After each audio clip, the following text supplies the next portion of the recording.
Hello friends, creative teaching YouTube ચેનલમાં ફરી એકવાર આપનું સ્વાગત છે. અને હું આજે ગુજરાતનો ઇતિહાસ લઈને આવ્યો છું, એ પણ કંઈક અલગ રીતે. આપણે આમાં પ્રશ્નોત્તરી રીતે સમજૂતી સાથે ગુજરાતનો ઇતિહાસ જોઈશું. એટલે કે હું એક પ્રશ્ન ચલાવીશ અને એની 360 ડિગ્રી સમજૂતી એટલે કે એને લગતું કોઈ પણ હશે તેની સમજૂતી હું આપી દઈશ, જેથી કરીને તમને આવનારી એક્ઝામમાં એને લગતા કોઈ પણ ક્વેશ્ચનમાંથી કન્ફ્યુઝન રહે નહીં.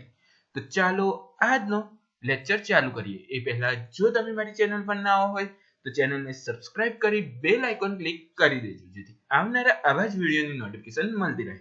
અને જો વિડીયો ગમે તો વિડીયોને લાઈક કરજો અને તમારા મિત્રો સાથે શેર કરવાનું ભૂલતા નહીં. હવે આપણે પહેલા ક્વેશ્ચન તરફ આગળ વધીએ. તો પહેલો ક્વેશ્ચન જોઈએ, એ છે ગુજરાતનો પ્રામાણિક ઇતિહાસ ક્યારથી શરૂ થાય છે? તો ગુજરાતનો પ્રામાણિક ઇતિહાસ એ ક્યારથી શરૂ થાય છે? તમને નીચે ઓપ્શન આપેલા છે, તેમાંથી તમારે ક્લિક કરવાનું છે. તો જોઈએ તો ઓપ્શન એ છે ગુપ્તકાળથી, ઓપ્શન બી છે એ છે મૌર્યકાળથી, ઓપ્શન સી છે એ છે મૈત્રક કાળથી, ઓપ્શન ડી છે એ છે સોલંકી કાળથી. તો તમે નીચે કોમેન્ટ કરી દેજો કે તમારો જવાબ સાચો છે કે ખોટો. તો ચાલો હવે આપણે તમારો જવાબ જોઈએ. તો જવાબ આવે છે એ છે મૌર્યકાળ. તો મૌર્યકાળથી ગુજરાતનો પ્રામાણિક ઇતિહાસ શરૂ થાય છે. તો આપણે હવે 360 ડિગ્રી ભણવાનું છે. તો આપણે હવે મૌર્યકાળની વાત કરી લઈએ. તો મૌર્યકાળમાં જોઈએ તો મૌર્યકાળ, તો ગુજરાતનો પ્રામાણિક ઇતિહાસ મૌર્યકાળથી શરૂ થાય છે. મૌર્યકાળ સામ્રાજ્યની સ્થાપના ચંદ્રગુપ્ત મૌર્યએ કરી હતી. આ યાદ રાખજો કે મૌર્યકાળ સામ્રાજ્યની સ્થાપના ચંદ્રગુપ્ત મૌર્યએ કરી હતી. ચંદ્રગુપ્ત મૌર્યના દરબારમાં મેંગથનીસ હતા અને મેંગથનીસે ઇન્ડિકા નામનો ગ્રંથ લખ્યો હતો અને તે ગ્રંથમાં સુદર્શન તળાવની માહિતી આપવામાં આવી છે. એટલે તમારે અહીંયા યાદ રાખવાનું છે કે ગુજરાતનો પ્રામાણિક ઇતિહાસ એ મૌર્યકાળથી શરૂ થયો હતો. મૌર્યકાળ સામ્રાજ્યના સ્થાપક ચંદ્રગુપ્ત મૌર્ય હતા, જ્યારે ચંદ્રગુપ્ત મૌર્યના દરબારી તરીકે મેંગેથનીસ હતા અને મેંગેથનીસનો ગ્રંથ ઇન્ડિકા હતો. આ ગ્રંથમાં સુદર્શન તળાવની માહિતી આપવામાં આવી છે. ક્વેશ્ચન તરફ જઈએ તો બીજો ક્વેશ્ચન છે, હડપ્પીય સભ્યતાનું સ્થળ દેશળપળ કઈ નદીના કિનારે આવેલું છે? તો હડપ્પીય સભ્યતાનું સ્થળ દેશળપળ કઈ નદીના કિનારે આવેલું છે? તો ચાર ઓપ્શન છે, સરસ્વતી, ભોગાવો, મોરાઈ અને લુણી. તો આપણે કોમેન્ટમાં સાચો જવાબ લખીએ અને પછી આપણે સાચો જવાબ જોઈએ. તો એ છે હડપ્પીય સભ્યતાનું સ્થળ દેશળપર એ મોરાઈ નદીના કિનારે આવેલું છે. તો આપણે હડપ્પીય સભ્યતાના સ્થળની વાત કરીએ, દેશપળની વાત કરીએ, તો હવે આપણે દેશપળ વિશે માહિતી મેળવીએ. તો દેશપળની માહિતી મેળવીએ તો તે કચ્છ જિલ્લાના નખત્રાણા તાલુકામાં આવેલું છે અને દેશપળ એ મોરાઈ નદીના કિનારે આવેલું છે. જ્યારે સિંધુ સભ્યતાનું સૌથી પશ્ચિમતમ નગર સુતકાંગડોર જે PAK એટલે કે પાકિસ્તાનમાં આવેલું છે. જ્યારે ભારતમાં આવેલું સિંધુ સભ્યતાનું સૌથી પશ્ચિમતમ નગર એટલે કે દેશળપળ. આ એક્ઝામની દ્રષ્ટિએ ખાસ યાદ રાખજો કે દેશળપળ એ ભારતમાં આવેલી સિંધુ સભ્યતાનું સૌથી પશ્ચિમતમ નગર છે, જે છે દેશપળ. પછી વાત કરીએ તો અહીંયાથી કાચી ઈંટ અને પથ્થરના બનેલા કિલ્લા, તાંબાના ઓજારો, મુદ્રાઓ તથા વાણિજ્ય મળી આવ્યા છે.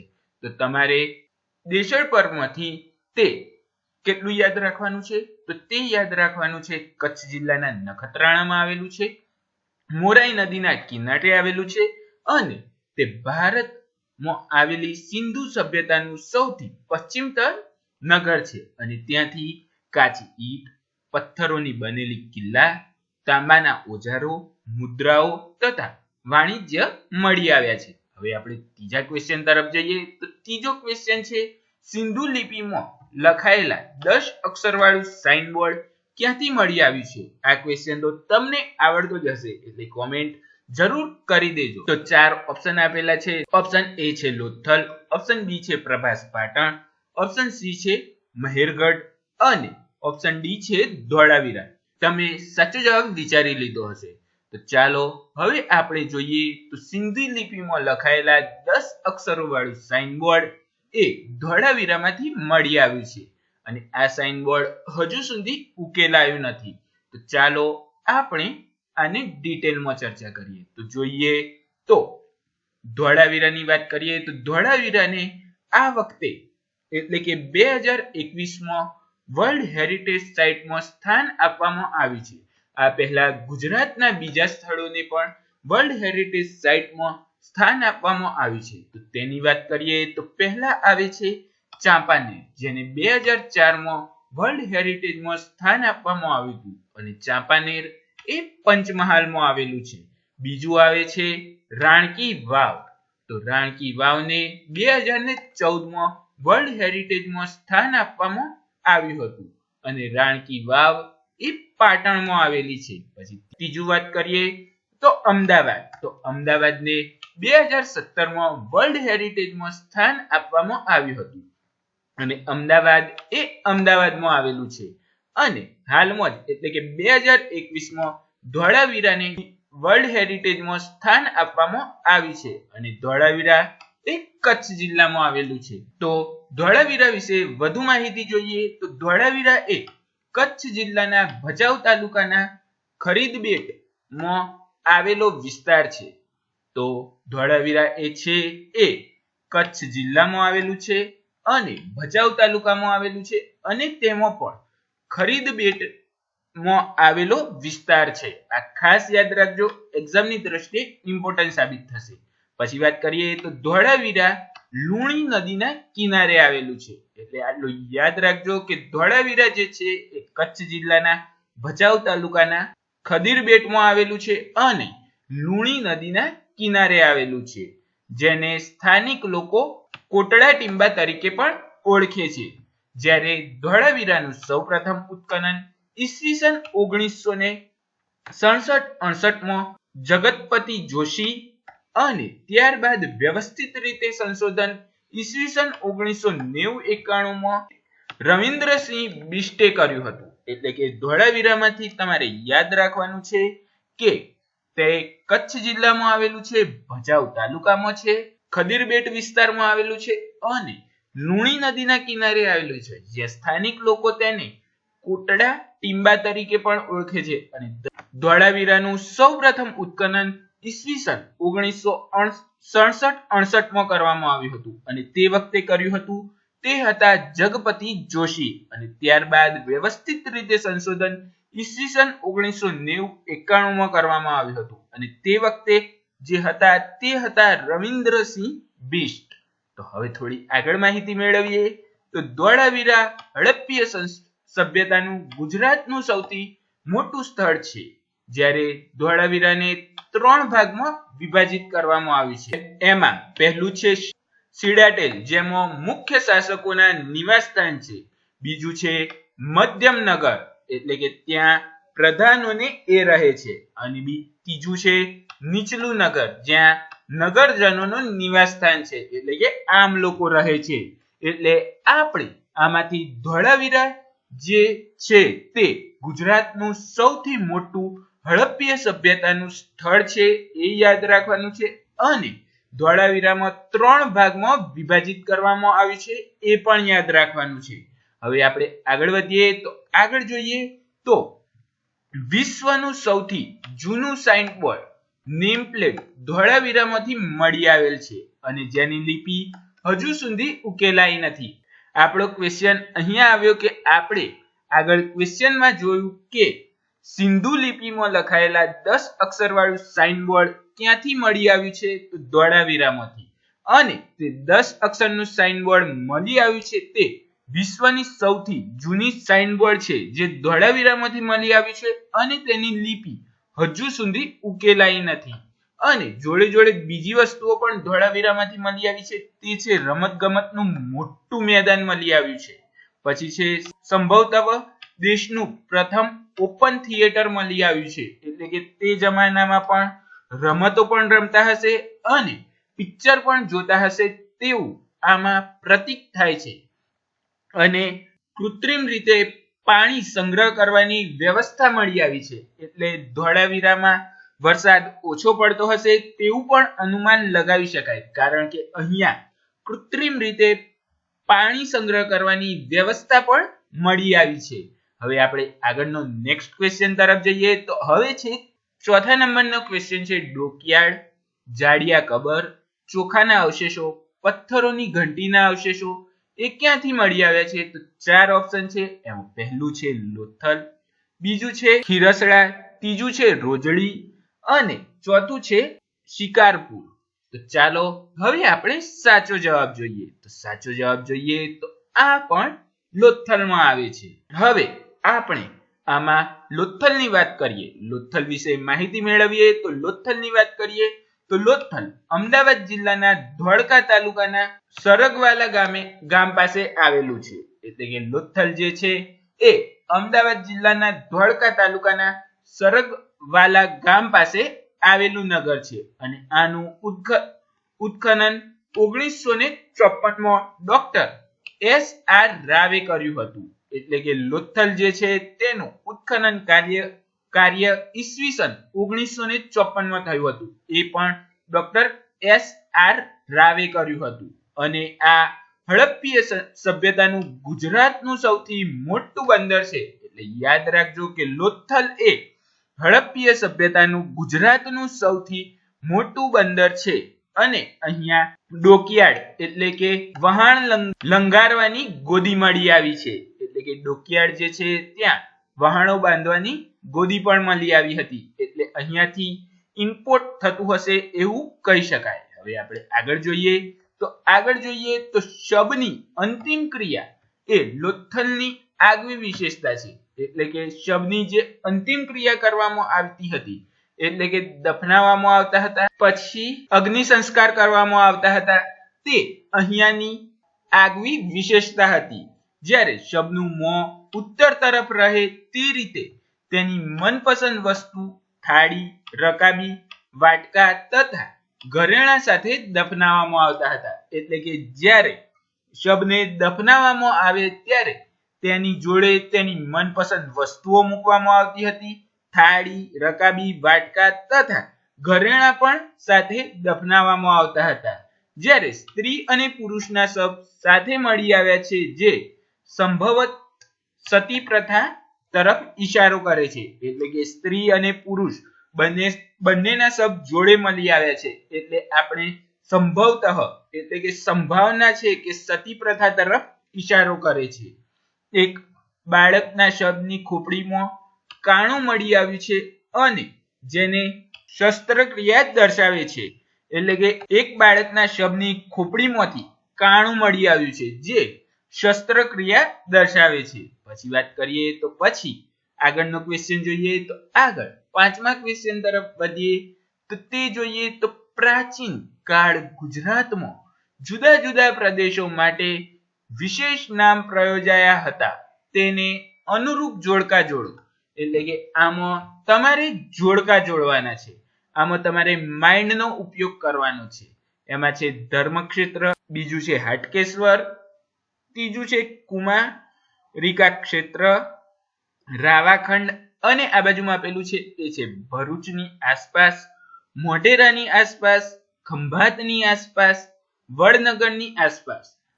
તમારે આમાં થોડું માઇન્ડ ચલાવવાનું છે. એમાં તમારે આમાંથી બધા ના આવડતા હોય તો પહેલા જેટલા આવડતા હોય એટલા ટીક કરવાના. એવું લાગે તો એ ઓપ્શન મેચ કરી જોવાના તો તમને ખબર પડે. આપણે જોઈએ, ચલો. ધર્મક્ષેત્ર, ધર્મક્ષેત્ર ક્યાં આવેલું છે? તો ધર્મક્ષેત્ર એ મોઢેરાની આસપાસ આવેલું છે. પછી જોઈએ તો હાટકેશ્વર, તો હાટકેશ્વર ક્યાં આવેલું છે? તો હાટકેશ્વર એ વડનગરની આસપાસ આવેલું છે. પછી જોઈએ તો કુમારિકા ક્ષેત્ર, તો એ આપણને આવડતું નથી એવું રાખીએ. પછી જોઈએ તો રાવાખંડ, તો રાવાખંડની પણ આપણને ખબર નથી. તો ચાલો આપણે આ બે ઓપ્શન પરથી જોઈએ. તો એમાં જોઈએ તો 2 નંબર, તો એમાં 2 નંબર ક્યાં છે? તો એમાં 2 નંબર નથી એટલે ઓપ્શન એ નહીં આવે. એમાં 2 નંબર બી માં પણ નથી એટલે એ પણ નહીં આવે. એમાં 2 નંબર ડી માં પણ નથી, એટલે એ પણ નહીં આવે. એટલે આપણો જવાબ થઈ ગયો ઓપ્શન સી. જો તમને એક આવડતું હોય તો પણ આવડી જાય, આવી રીતે તમે ટીક કરો તો એક્ઝામમાં વધુ માર્ક આવે. તો ચાલો હવે આપણે આનો સાચો આન્સર જોઈએ. તો સાચો આન્સર છે જવાબ સી. જોઈ લીધું તમે. તો પહેલામાં આવશે ધર્મક્ષેત્ર, એ મોઢેરા ખાતે મોઢેરાની આસપાસ આવેલું છે. બીજું આવશે હાટકેશ્વર, એ વડનગરની આસપાસ આવેલું છે. પછી આવશે કુમારિકા ક્ષેત્ર, કુમારિકા ક્ષેત્ર એ ખંભાતની આસપાસ આવેલું છે. અને રાવાખંડ એ ભરૂચની આસપાસ આવેલું છે. તો ચાલો હવે આપણે નેક્સ્ટ ક્વેશ્ચન તરફ જઈએ. તો નેક્સ્ટ ક્વેશ્ચન તરફ જઈએ તો આયો 6 નંબરનો ક્વેશ્ચન. તો 6 નંબરના ક્વેશ્ચનમાં જોઈએ તો મૌર્ય વંશી રાજા ચંદ્રગુપ્તના ગિરિનગરના સુબ્બાનું નામ શું હતું? જે મૌર્ય વંશના રાજા ચંદ્રગુપ્ત હતા તેમનું ગિરિનગરનો સુબ્બો કોણ હતો? તો અહીંયા 4 ઓપ્શન આપેલા છે. એક છે રામગુપ્ત વૈશ, બીજો છે સમુદ્રગુપ્ત વૈશ, ત્રીજો છે તુષ્પાક અને ચોથો છે પુષ્પગુપ્ત વૈશ. તો તમે જલ્દીથી કોમેન્ટ કરી દેજો, કારણ કે આ સુબ્બાનો ક્વેશ્ચન એક્ઝામ લેનારાઓનો ફેવરિટ છે, કેમ કે અહીંયા બધા બહુ ગુંચવાતા હોય છે. એટલે આમાંથી એકાદું ક્વેશ્ચન તો પૂછાઈ જ જશે. તો ચાલો હવે આપણે સાચો જવાબ જોઈએ. તો સાચો જવાબ આવે છે એ છે પુષ્પગુપ્ત વૈશ્ય. તો મૌર્ય વંશીય રાજા ચંદ્રગુપ્તના ગિરિનગરના સુબાનું નામ પુષ્પગુપ્ત વૈશ્ય હતું. તો હવે આપણે સુદર્શન તળાવની વાત કરી દઈએ, કેમ કે પુષ્પગુપ્ત વૈશ્યએ સુદર્શન તળાવ બંધાવ્યું. તો તેની વાત કરી દઈએ કે એ વખતે રાજા કોણ હતા, સુબ્બો કોણ હતો અને કાર્ય શું કર્યું છે, જેથી કરીને તમારે એક્ઝામમાં આમાંથી કોઈ પણ ક્વેશ્ચન આવે તો તમે આસાનીથી ક્લિક કરી શકો. તો પહેલા જોઈએ તો ચંદ્રગુપ્ત મૌર્ય એનો સુબ્બો કોણ હતો? તો તે હતો પુષ્પગુપ્ત વૈશ્ય અને તેને સુદર્શન તળાવ બંધાવ્યું હતું. પછી આવે છે અશોક. અશોકનો સુબ્બો કોણ હતો? તો અશોકનો સુબ્બો હતો તુષ્પાક અને તેને તળાવમાંથી નહેરો કઢાવી અને સમારકામ કરાવ્યું. એટલે કે ચંદ્રગુપ્ત મૌર્યના સુબ્બા પુષ્પગુપ્ત વૈશ્યએ તળાવ બંધાવ્યું, જ્યારે અશોકનો સુબ્બો આવ્યો તુષ્પાક, તેને તળાવમાંથી નહેરો કઢાવી અને સમારકામ કરાવ્યું. પછી આવ્યા રુદ્રદામા. તો રુદ્રદામા આવ્યા અને તેનો સુબ્બો હતો સુવિશાખ. સુવિશાખે સમારકામ કરાવ્યું, એટલે કે સુદર્શન તળાવમાં સમારકામ કરાવ્યું. પછી આવ્યો સ્કંદગુપ્ત. તો સ્કંદગુપ્તનો સુબ્બો હતો પર્ણદત્ત. તો પર્ણદત્ત એ ફરી તળાવ બંધાવ્યું, એટલે કે સુદર્શન તળાવનું ફરી નિર્માણ કરાવ્યું. તો આ તમને યાદ રહી ગયું હશે કે ચંદ્રગુપ્ત મૌર્યનો સુબ્બો પુષ્પગુપ્ત હતો, તેને તળાવ બંધાવ્યું. અશોકનો સુબ્બો તુષ્પાક હતો, તેને તળાવમાંથી નહેરો કઢાવી અને સમારકામ કરાવ્યું. જ્યારે રુદ્રદામાનો સુબ્બો સુવિશાખ હતો, જેને સમારકામ કરાવ્યું. અને સ્કંદગુપ્તનો સુબ્બો પર્ણદત્ત હતો, તેને ફરી તળાવ બંધાવ્યું. હવે આપણે આગળના ક્વેશ્ચન તરફ જઈએ તો 7મા નંબરનો ક્વેશ્ચન આવે છે હડપ્પીય સ્થળ સુળકોટડા, જે કચ્છ જિલ્લામાં આવેલું છે, તેનું ઉત્ખનન કર્તાનું નામ જણાવો. એટલે કે જે હડપ્પીય સ્થળ સુળકોટડા છે, જે કચ્છ જિલ્લામાં આવેલું છે, તેના ઉત્ખનન કરતા કોણ છે? તો તે ઓપ્શન જોઈએ તો એ આવે છે MS વસ, બી આવે છે SR રાવ, સી આવે છે જગપતિ જોશી અને ડી આવે છે દયારામ સહાની. તો હવે આપણે સાચો આન્સર જોઈએ તો જગપતિ જોશી આવે છે. એટલે કે હડપ્પીય સંસ્થાનું સુળકોટડા, જે કચ્છ જિલ્લામાં આવેલું છે, તેના ઉત્ખનનનું કાર્ય જગપતિ જોશીએ કર્યું હતું. તો હવે આપણે આગળ જોઈએ તો સુળકોટડા વિશે માહિતી મેળવીએ. તો સુળકોટડાની માહિતી મેળવીએ તો સુળકોટડા એ કચ્છ જિલ્લાના રાયપર તાલુકામાં આવેલું આ નગર છે. આ ખાસ યાદ રાખજો કે તે કચ્છ જિલ્લાના રાયપર તાલુકામાં આવેલું નગર છે અને તે છે સુળકોટડા, જેની શોધ ઈસવીસન 1964માં જગપતિ જોશીએ કરી હતી. અને ત્યાંથી ખાસ યાદ રાખજો કે ઘોડાના અવશેષો મળી આવ્યા છે અને હળથી ખેડાયેલા ખેતરો મળી આવ્યા છે.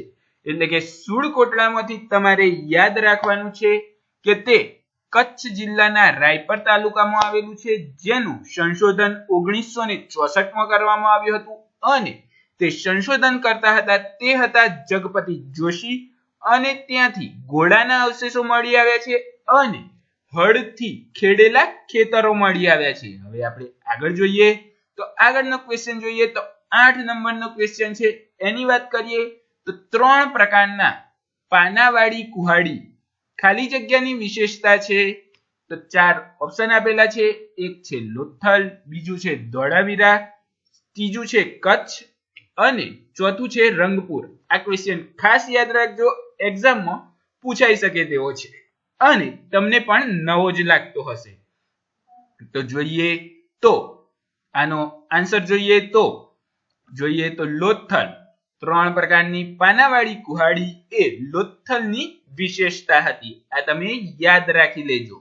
હવે આપણે આગળ 9મો ક્વેશ્ચન જોઈએ તો 9મા ક્વેશ્ચન તરફ જઈએ તો કયા ગુફાલેખ મુજબ રુદ્રદામા પ્રથમની પુત્રી પોતાને કાર્દનક કુળની બતાવે છે?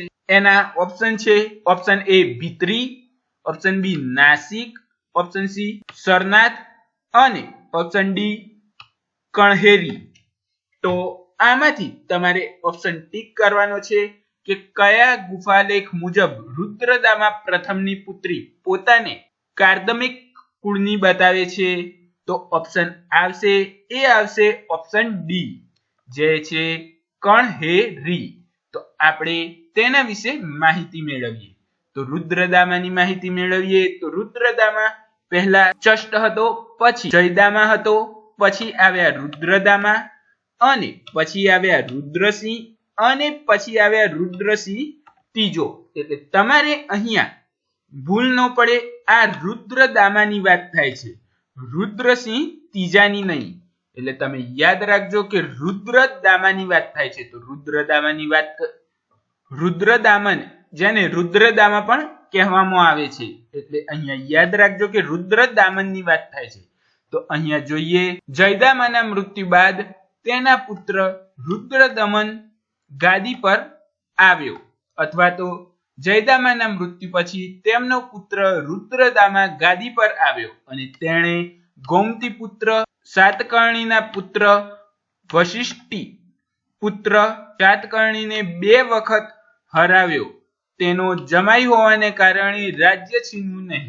એટલે કે રુદ્રદામા જે જયદામા હતો તેનું મૃત્યુ થઈ ગયું, પછી તેનો પુત્ર રુદ્રદામન અથવા તો રુદ્રદામા ગાદી પર આવ્યો અને તેને ગોમતી પુત્ર સાતકર્ણીના પુત્ર વશિષ્ઠી પુત્ર સાતકર્ણીને 2 વખત હરાવ્યો, પરંતુ તે તેનો જમાઈ હતો એટલે તેનું રાજ્ય છીનવી ના લીધું અને તેને આ પરાક્રમના કારણે તેને ક્ષત્રપોએ મહાક્ષત્રપ કહેવામાં આવ્યો. તો તમને યાદ હોવું જોઈએ કે રુદ્રદામાને મહાક્ષત્રપ કેમ કહે છે? કારણ કે તેમને ગોમતી પુત્ર સાતકર્ણીના પુત્રને વશિષ્ઠી પુત્ર સાતકર્ણીને 2 વખત હરાવ્યો હતો અને તે પરાક્રમના કારણે તેને ક્ષત્રપોએ મહાક્ષત્રપ કહ્યો હતો. પછી જોઈએ તો ખાડવા જે કચ્છમાં આવેલું છે તેના લેખમાં રુદ્રદામાને ક્ષત્રિય કહેવામાં આવે છે. એટલે કે જે ખાડવા છે જે કચ્છમાં આવેલું છે ત્યાં લેખ લખાયેલો છે તેમાં રુદ્રદામનને ક્ષત્રિય કહેવામાં આવે છે અને કણહેરી ગુફામાં લેખમાં રુદ્રદામાની પુત્રીને કાર્દમક કુળની ગણાવેલી છે. એટલે કે તમને ક્વેશ્ચન હતો કે કાર્દમક કુળની કેમ ગણાવી છે? તો કણહેરીની ગુફામાં જે લેખ લખાયો છે તેમાં તેની પુત્રીને કાર્દમક કુળની ગણાવી છે. એટલે તેની પુત્રી કાર્દમક કુળની છે. હવે આપણે આગળ વાત કરીએ તો આગળ જોઈએ તો 10મા નંબરનો ક્વેશ્ચન. તો તેની વાત કરીએ તો ગુપ્ત સંવતની શરૂઆત કોણે કરી હતી? આ ક્વેશ્ચન તો તમને આવડવો જ જોઈએ અને તમે જલ્દીથી કોમેન્ટ કરી દો કે ગુપ્ત સંવતની શરૂઆત કોણે કરી હતી?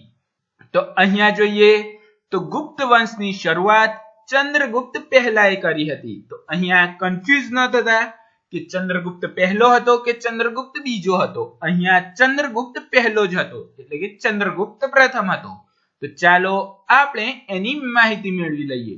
તો ચંદ્રગુપ્ત પ્રથમની માહિતી મેળવીએ તો તે ગુપ્ત વંશના વાસ્તવિક સ્થાપક હતા, એટલે કે ગુપ્ત વંશના વાસ્તવિક સ્થાપક તરીકે ચંદ્રગુપ્ત પહેલાને કહેવામાં આવે છે. અને ઈસવીસન 319 માં ગુપ્ત વંશની શરૂઆત થઈ હતી.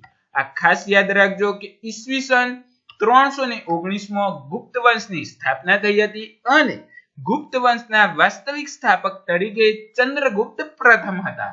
હવે આપણે આગળનો ક્વેશ્ચન જોઈએ. તો આગળના ક્વેશ્ચન 11મા ક્વેશ્ચન તરફ જઈએ. તો સ્કંદગુપ્તના ગિરિનગર ખાતે પોતાના સુબ્બાનું નામ શું હતું? તો સ્કંદગુપ્ત હતો તે ગિરિનગર ખાતે સુબ્બો હતો, તેનું નામ શું હતું? તો અહીંયા ઓપ્શન આલેલા છે. તો ચાલો હવે આપણે તેનો જવાબ જોઈએ. તો જવાબ જોઈએ તો આવશે પર્ણદત્ત. આપણે આગળ જોઈ ગયા છીએ. તો જોઈએ તો આપણે સુદર્શન તળાવ વખત પર્ણદત્તની વાત કરી હતી, જે આગળ આપણે આ જ કોઠો સમજી ગયા છીએ. એટલે તમારે આ કોઠો યાદ રાખી લેવાનો છે કે ચંદ્રગુપ્ત મૌર્યનો સુબ્બો પુષ્પગુપ્ત વૈશ્ય, જેને સુદર્શન તળાવ બંધાવ્યું, અશોકનો સુબ્બો તુષ્ફાક, જેને તળાવમાંથી નહેરો કઢાવી પ્લસ સમારકામ કરાવ્યું, રુદ્રદામા, તો રુદ્રદામાનો સુબ્બો સુવિશાખ, જેને સુદર્શન તળાવનું સમારકામ કરાવ્યું, અને સ્કંદગુપ્ત, જેનો સુબ્બો છે પર્ણદત્ત, અને પર્ણદત્તે સુદર્શન તળાવ ફરી બંધાવ્યું. તો ચાલો આપણે હવે આગળ વધીએ. તો આગળ 12મા નંબરના ક્વેશ્ચન તરફ જઈએ. તો જોઈએ તો શ્રી કૃષ્ણએ જે સ્થળે દેહ ત્યાગ કર્યો હતો તે સ્થળ કયા નામે ઓળખાય છે? તો શ્રી કૃષ્ણએ જે સ્થળે દેહ ત્યાગ કર્યો હતો તે સ્થળ કયા નામે ઓળખાય છે? નીચે ઓપ્શન આપેલા છે, તમે જોઈ લો અને સાચો ઓપ્શન ક્લિક કરી દો. તો તમે સાચો ઓપ્શન ક્લિક કરી દીધો હશે. તો ચાલો હવે આપણે સાચો ઓપ્શન જોઈએ. તો તે છે ભાલકાડ તીર્થ. હવે આપણે આગળનો ક્વેશ્ચન જોઈએ. તો આગળનો ક્વેશ્ચન 13 નંબરનો છે. તો તેમાં વાત કરવામાં આવી છે તે છે ખીરસરા ખાલી જગ્યા જિલ્લામાં આવેલું છે. આવા ક્વેશ્ચન પણ પૂછાઈ શકે છે, એટલે તમે યાદ રાખજો. ખીરસરા ખાલી જગ્યા જિલ્લામાં આવેલું છે. નીચે ઓપ્શન આપેલા છે. ઓપ્શન 1 છે કચ્છ, ઓપ્શન બી છે પાટણ, ઓપ્શન સી છે સુરેન્દ્રનગર, ઓપ્શન ડી છે અમદાવાદ. તો હવે આપણે સાચો આન્સર જોઈએ. તો સાચો આન્સર આવે છે એ છે ખીરસરા, એ કચ્છ જિલ્લામાં આવેલું છે. હવે આપણે આગળ જોઈએ. તો આગળ જોઈએ તો ખીરસરાની માહિતી મેળવીએ. તો ખીરસરાની માહિતી મેળવીએ તો ખીરસરા એ કચ્છ જિલ્લાના નખત્રા તાલુકામાં આવેલું છે. તે નગર 3 સ્તરમાં વહેંચાયેલું છે. એક શ્રીમંત વર્ગ, બીજું મધ્યમ વર્ગ અને ત્રીજું શ્રમિક વર્ગ. આ ખાસ યાદ રાખજો કે આપણે આગળ જોયું એ સિવાય પણ ખીરસરા એ 3 સ્તરમાં નગર વ્યવસ્થા છે, અને ખીરસરા એ કચ્છ જિલ્લાના નખત્રા તાલુકામાં આવેલું ગામ છે. અને આનું સંશોધન ઈસવીસન 2010 માં ભારત સરકારના પુરાતન સર્વેક્ષણ વિભાગ દ્વારા કરવામાં આવ્યું હતું. આ પણ યાદ રાખી લેજો કે ઈસવીસન 2010 માં ભારત સરકારના પુરાતત્વીય સર્વેક્ષણ વિભાગ દ્વારા આનું સંશોધન કરવામાં આવ્યું હતું. હવે આપણે આગળનો ક્વેશ્ચન જોઈએ. તો આગળનો 14 નંબરનો ક્વેશ્ચન જોઈએ.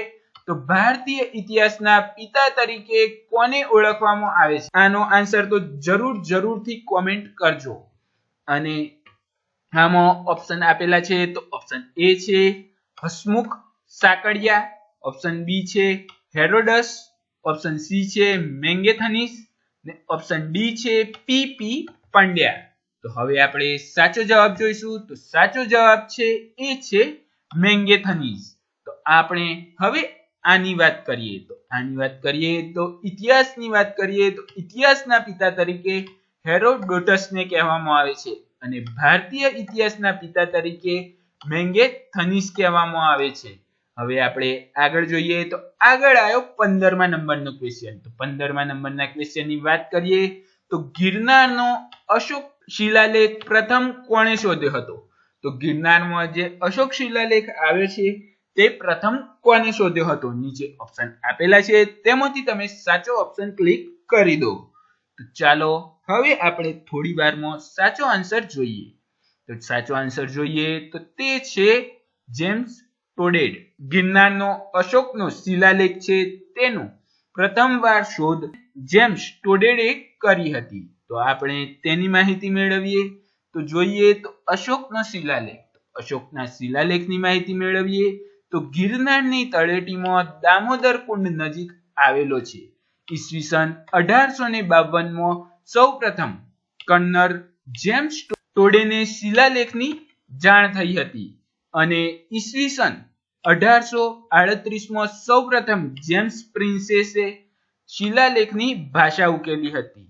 જ્યારે ગુજરાતી ડોક્ટર ભગવાનલાલ ઇન્દ્રજીતે સંપૂર્ણ શિલાલેખની ભાષા ઉકેલી હતી અને ડ્રેલિંગ જૂનાગઢના નવાબ સસુલ ખાને કરાવી છે. તો અશોકના શિલાલેખમાંથી તમારે આટલું યાદ રાખવાનું થાય છે કે ગિરનારની તળેટીમાં દામોદર કુંડના નજીક આવેલો છે. ઈસવીસન 1822માં સૌપ્રથમ કર્નલ જેમ્સ ટોડેને શિલાલેખની જાણ થઈ હતી. ઈસવીસન 1838માં સૌપ્રથમ જેમ્સ પ્રિન્સેપે શિલાલેખની ભાષા ઉકેલી હતી, પરંતુ તે સંપૂર્ણ ભાષા ઉકેલી શક્યો નહોતો. એટલે પછી ગુજરાતી આવ્યા અને ગુજરાતી ડોક્ટર ભગવાનલાલ ઇન્દ્રજીતે સંપૂર્ણ શિલાલેખની ભાષા ઉકેલી નાખી અને શિલાલેખની આજુબાજુ જે રેલિંગ કરવામાં આવી છે તે જૂનાગઢના નવાબ રસુલ ખાને કરી છે.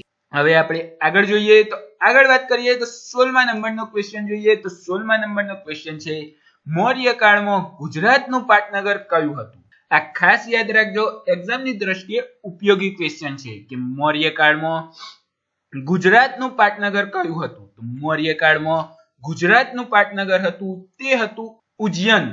તો આપણે હવે ગુજરાતનું પાટનગર મૌર્ય કાળમાં ઉજ્જૈન હતું. તો માહિતી મેળવીએ તો મૌર્ય કાળની માહિતી મેળવીએ તો ગુજરાતનો પ્રામાણિક ઇતિહાસ મૌર્ય કાળથી શરૂ થાય છે. જ્યારે મૌર્ય સામ્રાજ્યની સ્થાપના ચંદ્રગુપ્ત મૌર્યએ કરી હતી. જ્યારે મૌર્ય કાળમાં ગુજરાતનું પાટનગર ઉજ્જૈન હતું. હવે આપણે આગળ વાત કરીએ તો આગળ જોઈએ તો 17મા નંબરનો ક્વેશ્ચન છે તે છે ગુજરાતનો ઇતિહાસ સૌપ્રથમ કોના દ્વારા લખવામાં આવ્યો હતો? તો ગુજરાતનો ઇતિહાસ સૌપ્રથમ કોના દ્વારા લખવામાં આવ્યો હતો?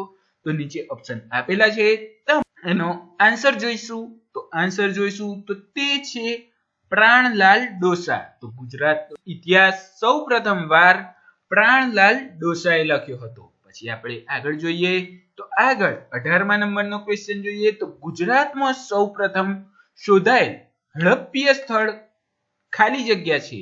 તો નીચે ઓપ્શન આપેલા છે. ઓપ્શન એ છે ધોળાવીરા, બી છે રંગપુર, સી છે લોથલ અને ડી છે રોજડી.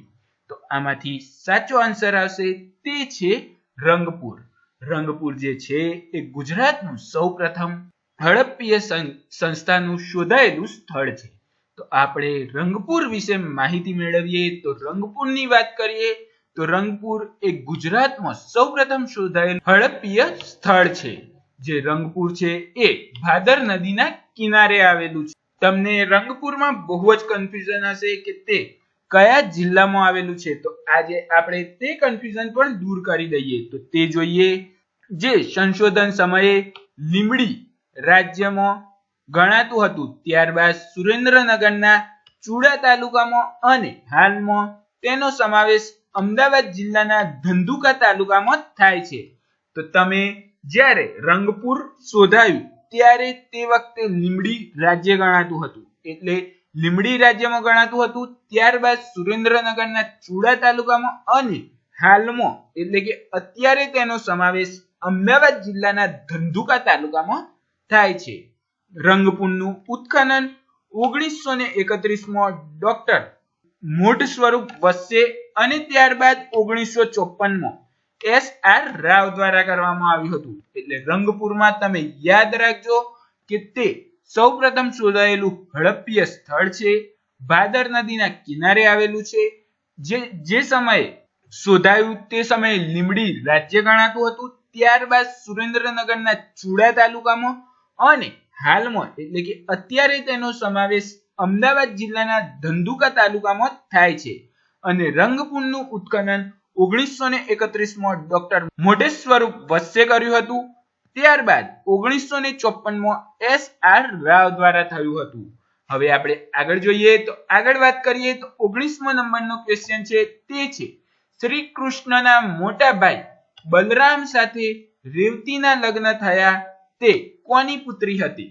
તો આ યાદ રાખવાનો ક્વેશ્ચન છે કે શ્રી કૃષ્ણનો મોટો ભાઈ બલરામ હતો, તેની સાથે રેવતીના લગ્ન થયા હતા, તો તે કોની પુત્રી હતી? ઓપ્શન આપેલા છે તો સાચો ઓપ્શન છે એ છે રૈવતની પુત્રી હતી. તો આપણે હવે તેની માહિતી મેળવીએ તો રૈવતની માહિતી મેળવી લઈએ તો રૈવત એ રાજ્યનો વિસ્તાર જુનાગઢ સુધી વિસ્તરેલો છે. કદાચ તેથી ગિરિનારને રૈવત નામ આપવામાં આવ્યું છે. એટલે કે રૈવત જે રાજ્ય છે તેનો પ્રદેશ જુનાગઢ નો જે વિસ્તાર છે ત્યાં સુધી વિસ્તરેલો છે, એટલે જ કદાચ ગિરનારને રૈવત નામ આપવામાં આવ્યું હશે. જ્યારે મગધના રાજા જરાસંઘે કંસના સસરા તથા ચેદીના રાજા શિશુપાલના ત્રાસથી કંટાળીને યાદવો શ્રી કૃષ્ણની આગેવાની હેઠળ સૌરાષ્ટ્રમાં કૂચ કરી અને કુશસ્થળી એટલે કે જૂની દ્વારકા પાસે નગર વસાવ્યું હતું. એટલે કે રૈવત નગર છે એ મગધનો જે રાજા હતો જરાસંઘ, તે કંસના સસરા તથા તે ચેદી રાજા શિશુપાલના ત્રાસથી એટલે કે કંટાળીને યાદવો કૃષ્ણની આગેવાની હેઠળ સૌરાષ્ટ્રમાં કૂચ કરી અને પછી કુશળ સ્થળીય એટલે કે જે જૂની દ્વારકા કહે છે તેની પાસે આવીને નગર વસાવ્યું અને ત્યાં યાદવો સામે પરાજય થતા પુત્રી રૈવતના લગ્ન શ્રી કૃષ્ણના મોટા ભાઈ બલરામ સાથે થયા હતા. એટલે કે ત્યાં યાદવો સામે તેમનો પરાજય થયો અને તેમની પુત્રી રેવતીના લગ્ન શ્રી કૃષ્ણના મોટા ભાઈ બલરામ સાથે કરાવ્યા હતા. પછી આપણે આગળ વાત કરીએ તો આગળ જોઈએ તો 20મા નંબરનો ક્વેશ્ચન છે લોથલ કયા જિલ્લામાં આવેલું શહેર છે? તો લોથલ એ કયા જિલ્લામાં આવેલું શહેર છે? તો લોથલ એ અમદાવાદ જિલ્લામાં આવેલું શહેર છે. હવે આપણે આગળ જોઈએ તો આગળ વધીએ તો લોથલની વાત કરીએ તો લોથલ એ અમદાવાદ જિલ્લાના ધોળકા તાલુકાના સરગવાલા ગામ પાસે આવેલું છે. એટલે કે લોથલ જે છે એ અમદાવાદ જિલ્લામાં છે, ધોળકા તાલુકાના સરગવા ગામ પાસે આવેલું છે. લોથલનું ઉત્ખનન 1954માં ડોક્ટર S.R. રાવે કર્યું હતું. આ ખાસ યાદ રાખજો કે લોથલનું ઉત્ખનન 1954માં ડોક્ટર S.R. રાવે કર્યું હતું. તે હડપ્પા સભ્યતાનું ગુજરાતનું સૌથી મોટું બંદર છે. આ પણ લોથલમાં ખાસ યાદ રાખજો કે તે હડપ્પા સભ્યતાનું સૌથી મોટું બંદર છે અને ડોકયાર્ડ વહાણ લંગારવાની ગોદી મળી આવી છે. આ સાથે જ આજનો લેક્ચર પૂરો કરીએ છીએ. જો તમને વિડીયો ગમ્યો હોય તો વિડીયોને લાઈક કરજો, તમારા મિત્રો સાથે વધુમાં વધુ શેર કરજો અને મારી ચેનલ પર નવા હોય તો ચેનલને સબસ્ક્રાઇબ કરવાનું ભૂલતા નહીં અને બાજુમાં આપેલો બેલ આઇકોન ક્લિક કરી દેજો જેથી આવનારા આવા જ વિડીયોની નોટિફિકેશન મળતી રહે. અને જો તમને વિડીયો પસંદ આવ્યો હોય તો નીચે કોમેન્ટ જરૂર કરજો જેથી કરીને મને વધુમાં વધુ વિડીયો બનાવવું. Thank you watching my video.